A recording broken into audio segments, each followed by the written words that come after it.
All right, let's dive in. This time we're taking a closer look at the November full moon, the one we just saw a few nights ago. You know, it's not just a pretty sight up there. There's a ton of history and folklore surrounding this full moon. Oh yeah, I bet. We're talking about the beaver moon, right? That's got to have some interesting stories behind it. It definitely does. The name itself, beaver moon, comes from Native American traditions. Yeah. And even early colonists, particularly in North America, adopted it. So I'm guessing it has something to do with, well, beavers. You got it. November was prime time for beavers to be, doing their dam building thing. Yeah, getting ready for winter. Right. Makes sense. Exactly. For those folks, seeing that full moon meant it was time to start trapping. Warm furs were essential for survival back then. Wow, so the moon was like a natural calendar. I'm guessing other cultures had different names for this moon, though, right? Absolutely. I mean, beavers aren't exactly a global phenomenon. Take the Celts in Europe, for example. They called it the dark moon, a name that kind of foreshadows the winter solstice. Whoa, same moon, totally different vibe. That's fascinating.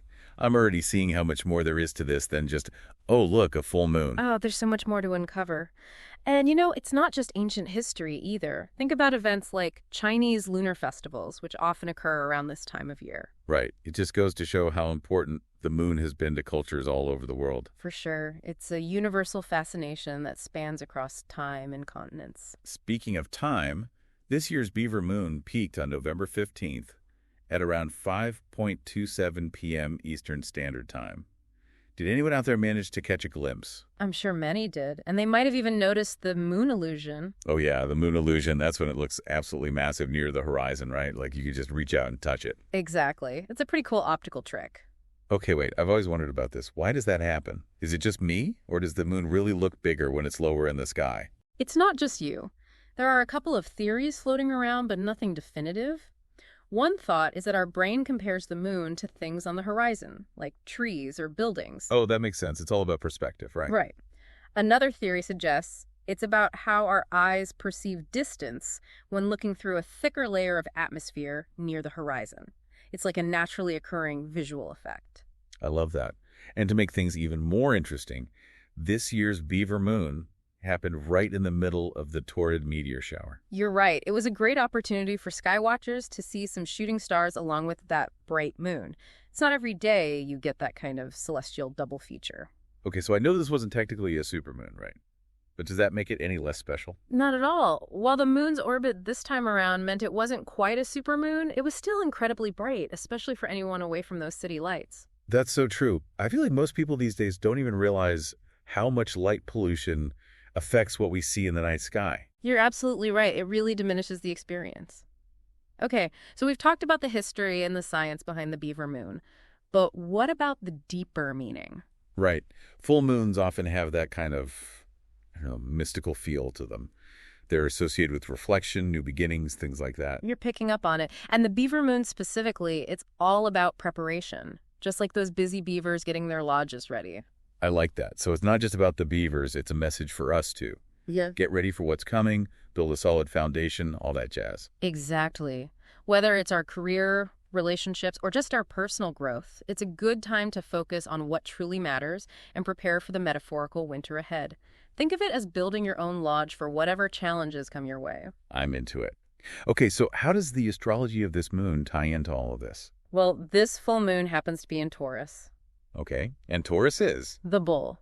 Known for stability, security, enjoying life's simple pleasures. So, cozy vibes, basically. Exactly. This moon amplifies that desire to create a comfortable, safe environment, to nurture ourselves, and really hone in on what brings true contentment. Okay, that totally lines up with the whole building a lodge for winter idea. It's about taking care of ourselves physically and emotionally and focusing on what sustains us. Speaking of comfort, do you do any full moon rituals? Meditation, journaling, anything like that? I've been known to do some journaling under a full moon. There's something about that energy that makes me want to reflect and get those thoughts down on paper. Totally. No judging me here. I've tried a few things myself. But is there any real basis for this whole full moon energy thing? Or is it all just vibes and good intentions? It's definitely a hot topic. Some people swear by the moon's mystical powers. Others think it's all superstition. But I think ultimately it comes down to personal experience and what resonates with you. Yeah, I can see that. But even if we leave the mystical stuff aside, we can't deny the moon's scientific influence on Earth, Right. The tides, for example. Exactly. And it goes beyond the tides, too. There's a growing body of research suggesting the moon's cycles might influence animal behavior as well. Wait, really? Like how? Well, think about nocturnal animals. The amount of moonlight directly affects their ability to hunt, mate, even migrate. And even marine life has influenced certain species time their spawning cycles to specific lunar phases. It's all connected in ways we might not even realize. Wow, I never thought about that. It brings us back to those busy beavers, doesn't it? Their dam building affects so much more than just themselves. Exactly. They create entire ecosystems. It really highlights the ripple effect of their actions and reminds us of that delicate balance in nature, which is definitely influenced by the moon cycles. So we've got history, science, even a bit of symbolism. But let's get practical for a minute. Say someone wants to experience this beaver moon magic for themselves. Any tips? Besides hoping for clear skies, of course. Well, finding a spot away from city lights is key for optimal viewing. Look for somewhere with a clear view of the eastern horizon so you can catch that moonrise. Good point. And maybe pack a blanket, some snacks. Yeah. Make it an event. Exactly. And you might even see some lingering toward meteors if you're lucky. Now, for those who are into photography, this is a perfect opportunity to get some amazing moonshots. Right. Break out the night mode, grab a tripod. You could even get creative and incorporate some foreground elements into your photos for a really cool composition. Absolutely. And sometimes the simplest things are the most powerful. Just taking a walk under the moonlight, listening to the sounds of nature. Yeah, that's a good reminder. We can get so caught up in the everyday hustle that we forget to just enjoy the simple beauty around us. For sure. And hey, if you're feeling drawn to the more spiritual side of things, there's always the option of doing a full moon ritual. True. Even if you're not, a full-on believer, it can be a fun way to connect with yourself and set some intentions. Exactly. Light some candles, meditate, write down your goals, whatever feels right to you. Or gather with friends, share some stories. There's no right or wrong way to do it. So, okay, everyone knows the moon controls the tides. But what other scientific impacts does it actually have on Earth? Does it really mess with our sleep, or is that an old wives' tale? Well, it's a bit more complicated than a simple yes or no. The research is still developing, but there's growing evidence that lunar cycles can affect our sleep, hormones, even certain animal behaviors. Seriously? So maybe blaming my insomnia on a full moon isn't so crazy after all. It might not be. And did you know that farmers have used the moon cycles for centuries to plan their planting and harvesting? No way, really? Yeah, there's a lot of traditional wisdom there that's now being backed up by scientific studies. The beaver moon, for example, traditionally marked the end of the harvest season. That's incredible. I love how it all connects back together. Right. It's like this beautiful tapestry woven together by the moon's influence. Okay, so we've covered history, science, even some practical tips. But there's one more thing I want to touch on. The moon's impact on art and culture. Oh, absolutely. The full moon has been a source of inspiration for artists for, forever. It evokes such a sense of mystery and wonder. Think about all the songs, poems, paintings, stories that have been inspired by that bright orb in the sky. It's a universal muse. And the themes associated with this November moon, specifically resilience, change, reflection, they're so powerful and resonant for artists. It's a time for looking inward, letting go, embracing the new. And these themes are timeless, They've been inspiring people for centuries. It's like this cosmic link between humans and the celestial world, expressed through our art and storytelling. I like that, a cosmic link. And it's not just a thing of the past. A lot of modern celebrations incorporate art, music, storytelling into their full moon festivities. I love that. It's a way to keep those ancient traditions alive and make them relevant for today. Exactly. So as we wrap up this deep dive into the beaver moon, what stands out to you most? That's a tough one. But I think for me, it's that feeling of interconnectedness we keep coming back to. The beaver moon isn't just this isolated event in the sky. It's woven into history, nature, our lives. It's a reminder that we're all part of something much bigger. I couldn't agree more. And it makes you wonder, right? What other connections are we missing? What else is the moon influencing that we haven't even considered yet? Ooh, now that's a question to ponder. And maybe, just maybe, we'll uncover some of those answers in our next deep dive. Stay tuned. It's going to be out of this world. Literally. Okay, so we've been talking about the moon's influence here on Earth. But what about beyond? It's almost impossible to talk about a full moon without someone bringing up the idea of life beyond Earth. It's true. The moon has always fueled our imagination, making us wonder, are we alone? And I feel like with all the crazy advancements in space exploration these days, We're closer than ever to maybe actually finding some answers. Exactly. It seems like every other week there's a new discovery about a potentially habitable planet or moon. It's a really exciting time. Okay, so no little green men just yet, but what have we found out there? Well, no confirmed alien encounters just yet, but take Mars, for example. Scientists have found pretty strong evidence that water existed there. Oh, well. And where there's water, there's at least the possibility of life as we know it. So you're saying there could be Martian microbes out there? Or maybe even something bigger swimming around?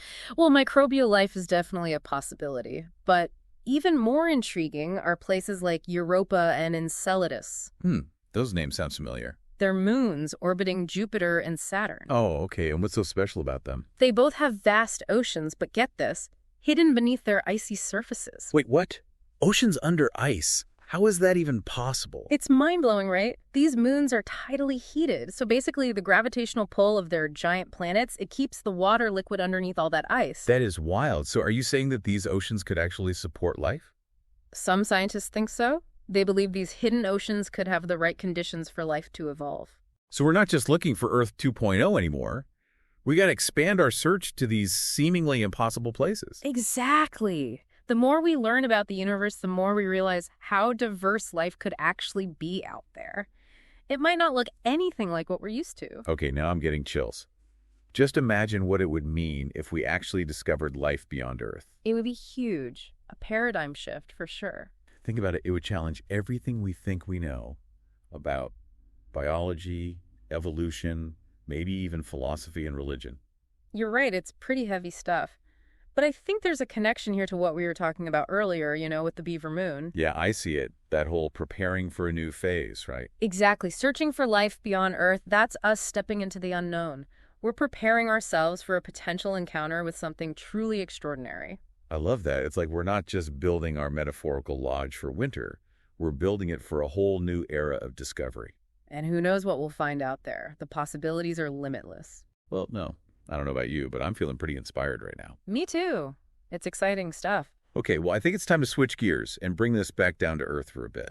We've explored the beaver moon from so many angles, from ancient traditions to its potential influence on our emotions. It's been quite the journey. We've delved into the science behind its glow and even pondered its connection to the search for life on other planets. This deep dive has been a wild ride, full of history, science, symbolism, and even a touch of cosmic wonder. But before we wrap things up, I want to know what's your biggest takeaway from all of this. What's going to stick with you most about the beaver moon? For me, it's that sense of interconnectedness. We keep coming back to it. The beaver moon, it's not just an isolated thing up in the sky. Yeah. It's tied to history, to nature, to us. I totally agree. And it's not just about the past, The beaver moon, with all its themes of getting ready and change, it makes me think about the future. Oh, interesting. How so? Well, what are we building for ourselves? What kind of world are we creating? What role do we play in this whole grand universe? Wow, those are some big questions. But I get it. This whole conversation has really put things in perspective for me. I'm seeing the beaver moon, even just the night sky, in a whole new way. That's exactly what we hope for with these deep dives, to make you curious, encourage you to look deeper, ask those questions, and, make those connections. So to our listeners, as you go about your week, maybe take a moment to just look up at the sky. Think about all the stories, the science, the symbolism we talked about. Let the beaver moon be a reminder to embrace change, to build something meaningful, and to never stop exploring. And hey, if you happen to snap any amazing photos of the night sky or have any thoughts about tonight's deep dive, share them with us on social media. We love hearing from you. Until then, keep diving deep. Today is your lucky day. Today is the day that our $3 website works for you, paying you directly to your PayPal daily. Imagine $3 ongoing continuous payments to your PayPal account. Imagine falling asleep and waking up to $300 in your PayPal account. How would this make you feel? How could this help you? What bills could you pay? What kind of fun could you have? What does that retirement look like now? All for a one-time payment of $3. This website is DFY done for you, fully built and completely hosted, and never stops collecting payments for you. You have spent $3 on coffee on a regular, but that coffee won't help you create multiple streams of income. Click the link below.